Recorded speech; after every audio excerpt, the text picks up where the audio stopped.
कोई के मुहाबत हम तो बन गई दीवाना। भइल रहे प्यार हमके लड़कियां न जाना।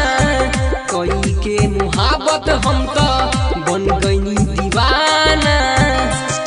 शुरू हो गइल प्यार हमके रोई हो ना हो।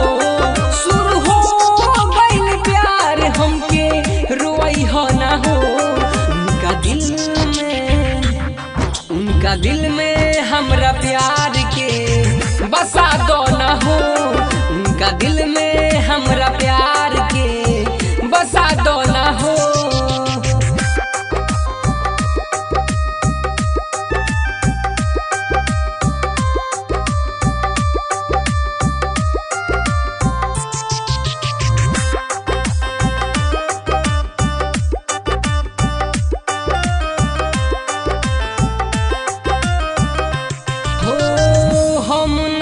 जननी की जहे दिल तोड़ के याद आवे पहिला बात कोई साचे चल के।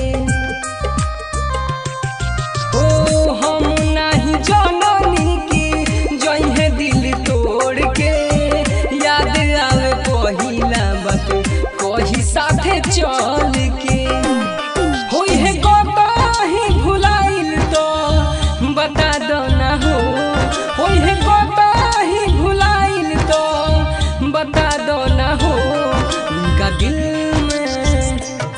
उनका दिल में हमरा प्यार के बसा दो ना हो। उनका दिल में हमरा प्यार के बसा दो ना हो।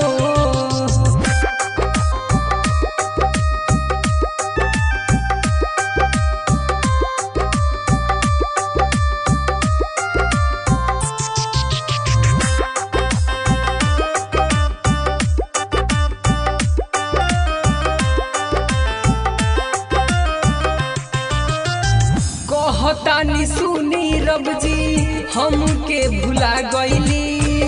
राइटर गोलू पांडे के अपना बना गईली। कहतानी सुनी रब जी हमके भुला गईली। राइटर गोलू पांडे के अपना बना गईली। रोत होनी बन के मनवा जुड़ा दो ना हो। रोत होनी बन के मनवा जुड़ा दो ना हो। अपना दिल में हमरा प्यार के